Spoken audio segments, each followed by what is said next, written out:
आपका अगला टॉपिक है गोलीय दर्पण। पहले गोलीय दर्पण का परिभाषा जानेंगे। गोलीय दर्पण कहते किसे हैं? ऐसा दर्पण जिसका परावर्तक सतह गोल होता है गोलीय दर्पण कहलाता है। गोलीय दर्पण दो प्रकार का होता है। पहला अवतल दर्पण, कनकेव मिरर।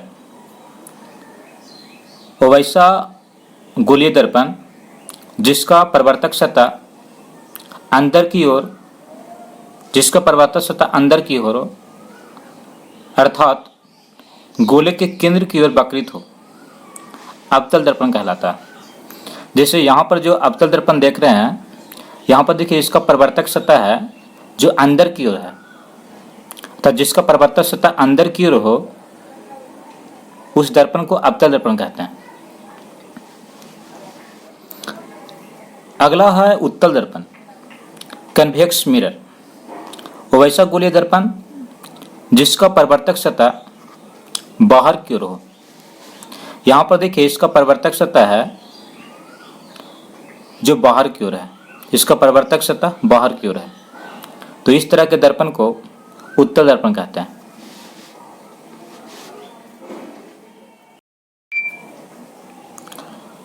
आगे जो आपको पॉइंट है वो है दर्पण का भाग। दर्पण में बहुत सारा भाग होता है, जैसे ध्रुव। ध्रुव किसे कहते हैं? तो दर्पण के मध्य बिंदु को ध्रुव कहते हैं। दर्पण के मध्य बिंदु को ध्रुव कहा जाता है। देखिए दर्पण बनाने के लिए, जिस स्फेरिकल मिरर गोलीय दर्पण बनाने के लिए किसी गोला का एक भाग होता है, तो यहाँ पर देखिए हम एक गोला बना रहे हैं।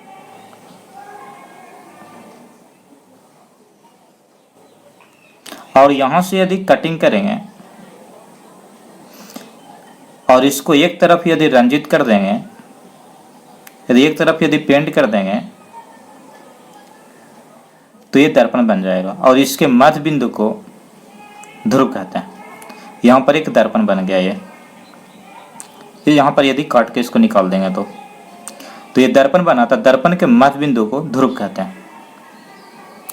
आपका अगला पॉइंट है वक्रता केंद्र किसे कहते हैं? दर्पण जिस गोले का भाग होता है, दर्पण जिस गोले का भाग होता है उस गोले के केंद्र को वक्रता केंद्र कहते हैं और इसे C से सूचित करते हैं। तो यहाँ पर वक्रता केंद्र का परिभाषा हुआ, दर्पण जिस गोले का भाग होता है उस गोले के केंद्र को वक्रता केंद्र कहते हैं और इसे C से सूचित किया जाता है। अगला पॉइंट है वक्रता त्रिज्या। ध्रुव और वक्रता केंद्र, ध्रुव और वक्रता केंद्र के बीच के दूरी को, ध्रुव और वक्रता केंद्र के बीच की दूरी को वक्रता त्रिज्या कहते हैं। ध्रुव और वक्रता केंद्र के बीच की दूरी को वक्रता त्रिज्या कहते हैं और इसे R से सूचित करते हैं। अगला पॉइंट है मुख अक्ष। मुख अक्ष ध्रुव और वक्रता केंद्र से होकर गुजरने वाली रेखा को, ये जो रेखा गुजर रही है ध्रुव और वक्रता केंद्र से गुजरने वाली रेखा को, ध्रुव और वक्रता केंद्र से गुजरने वाली रेखा को मुख अक्ष कहते हैं। बीच की दूरी को वक्रता त्रिज्या तथा गुजरने वाली रेखा को, इस रेखा को बोलते हैं मुख अक्ष। इसको बोलते हैं मुख अक्ष।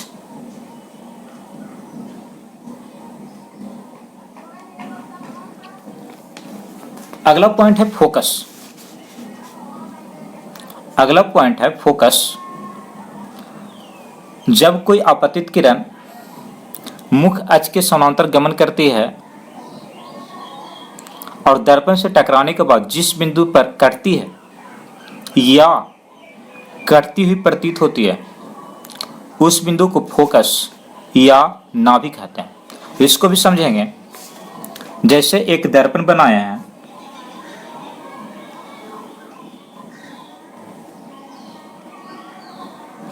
ये आपका हो गया पोल और ये हो गया आपका मुख अक्ष, और मुख अक्ष के समांतर एक रेखा जा रही है।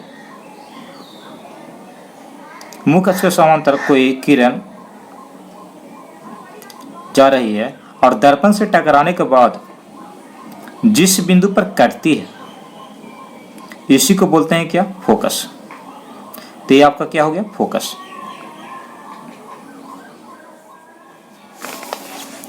आगे है फोकस से दूरी को एफ से स्विच करते हैं। और अगला पॉइंट है द्वारक। द्वारक को समझेंगे। द्वारक यहां पर देखिए, दर्पण के जो चौड़ाई हुआ, यदि ये दर्पण हम लिए हैं, ये दर्पण है,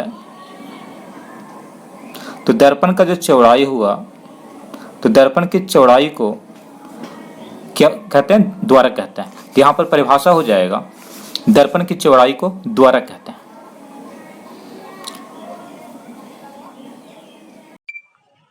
आपका अगला पॉइंट है फोकस दूरी और वक्रता त्रिज्या में संबंध। आपका सूत्र होता है F बराबर R/2।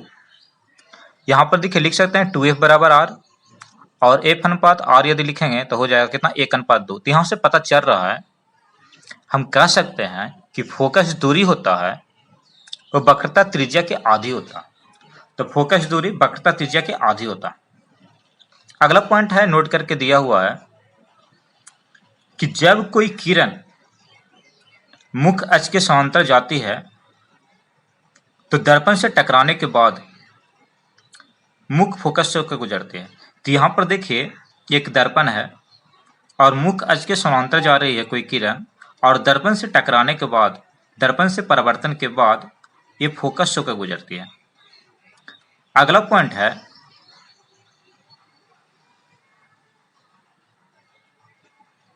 कि जब कोई किरण वक्रता केंद्र से होकर गुजरती है तो वह दर्पण से टकराने के बाद उसी पथ पर लौट जाती है। यहां पर देखिए कोई किरण है जो वक्रता केंद्र से होकर गुजर रही है, तो इसी पथ पर वापस लौट आती है। तो यहां से 2 पॉइंट पता चला कि जब कोई किरण मुख्य अक्ष के समांतर गमन करती है तो दर्पण से टकराने के बाद मुख्य फोकस से होकर गुजरती है, और दूसरा, यदि कोई किरण को वक्रता केंद्र से होकर गुजारेंगे तो दर्पण से टकराने के बाद वापस उसी पथ पर लौट आती है। अगला पॉइंट है अवतल दर्पण। अवतल दर्पण को अभिसारी दर्पण कहते हैं, क्योंकि अवतल दर्पण में किरणें दर्पण से परिवर्तन के बाद एक ही बिंदु पर केंद्रित होती है। यहां पर देखिए बहुत सा किरण अपतित हो रहा है और दर्पण से टकराने के बाद एक ही बिंदु पर केंद्रित हो रहा है। तो इस तरह के दर्पण को अभिसारी दर्पण कहते हैं। अगला है उत्तल दर्पण। उत्तल दर्पण को अभिसारी दर्पण कहते हैं, क्योंकि उत्तल दर्पण में किरणें दर्पण से परिवर्तन के बाद फैल जाती है। तो इस तरह के दर्पण को अपसारी दर्पण कहते हैं। अगला पॉइंट है दर्पण सूत्र। दर्पण सूत्र होता है 1/F बराबर 1/V प्लस 1/U, जहां F बराबर फोकस दूरी, V बराबर प्रतिबिंब दूरी, U बराबर वस्तु दूरी या बीम दूरी।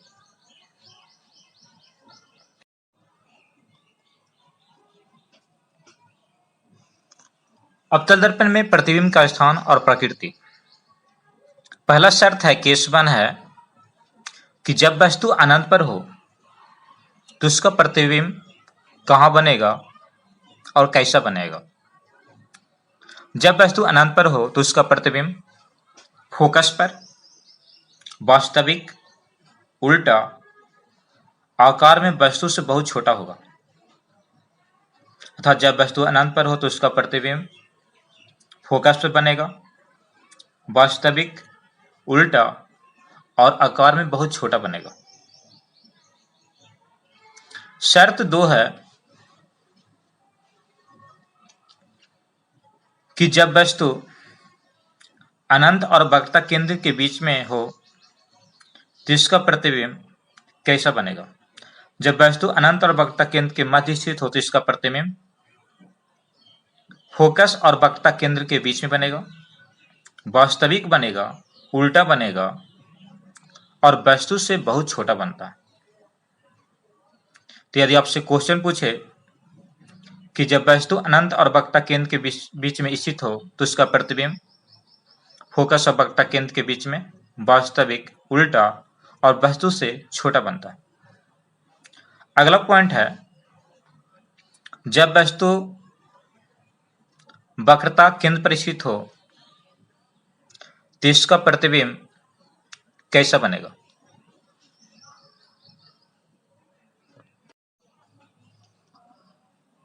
जब वस्तु वक्रता केंद्र पर स्थित हो तो उसका प्रतिबिंब वास्तविक, उल्टा और वस्तु के बराबर तथा वक्रता केंद्र पर ही बनेगा। जब वस्तु वक्रता केंद्र पर स्थित हो उसका प्रतिबिंब वक्रता केंद्र पर वास्तविक, उल्टा तथा वस्तु के बराबर बनता है। शर्त 4 है, केस 4, कि जब वस्तु वक्रता केंद्र और फोकस के बीच स्थित हो तो उसका प्रतिबिंब कैसा बनेगा।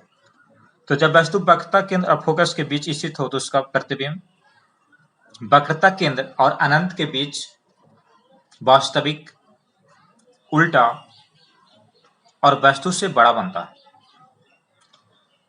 शर्त 5 है, जब वस्तु फोकस पर स्थित हो तो उसका प्रतिबिंब कहां बनेगा। जब वस्तु फोकस पर स्थित हो तो उसका प्रतिबिंब अनंत पर, वास्तविक, उल्टा तथा वस्तु से बहुत बड़ा बनता है। शर्त 6 है,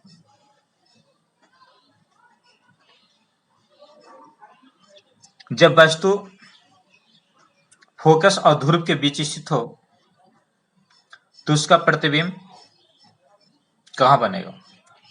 जब वस्तु फोकस और ध्रुव के बीच स्थित हो तो उसका प्रतिबिंब दर्पण के पीछे, आभासी, सीधा तथा बड़ा बनता है।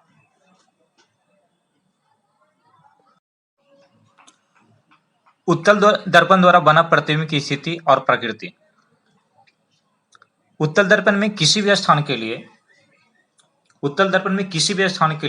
उत्तल दर्पण द्वारा बना प्रतिबिंब हमेशा काल्पनिक या आभासी, सीधा तथा छोटा बनता है।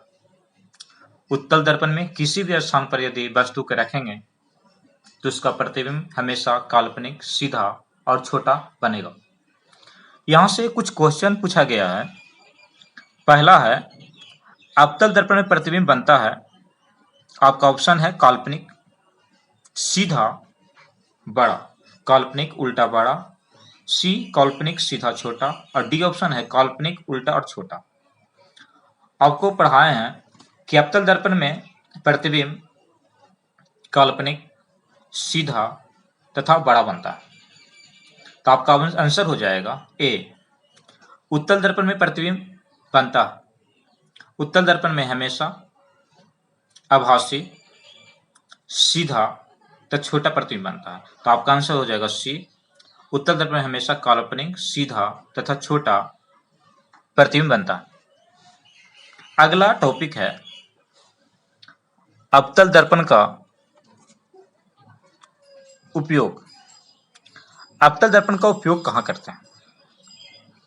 अवतल दर्पण आप जानते हैं, कुछ से जितना भी मुख्य अक्ष के समांतर जितना भी किरण जाती है दर्पण से टकराने के बाद एक बिंदु पर केंद्रित होती है, इसलिए इसका उपयोग सोलर भट्ठी में करते हैं, सोलर कुकर में किया जाता है। तो अवतल दर्पण का उपयोग सोलर भट्ठी में, सोलर कुकर के रूप में करते हैं, हजामत बनाने वाले दर्पण के रूप में करते हैं, सैलून में, इसका उपयोग टॉर्च में, सर्च लाइट, वाहन के हेडलाइट, लेजर लाइट में किया जाता है। इसका उपयोग, अवतल दर्पण का उपयोग डॉक्टरी काम के लिए भी करते हैं। दांत, आंख, कान, नाक के डॉक्टर के द्वारा किया जाता है। प्रवर्तक दूरबीनों में बनाने के लिए इस दर्पण का उपयोग किया जाता है तथा वाहनों के अग्रदीपों में परवलयाकार अवतल दर्पण का प्रयोग किया जाता है। तो ये था आपका अवतल दर्पण का उपयोग।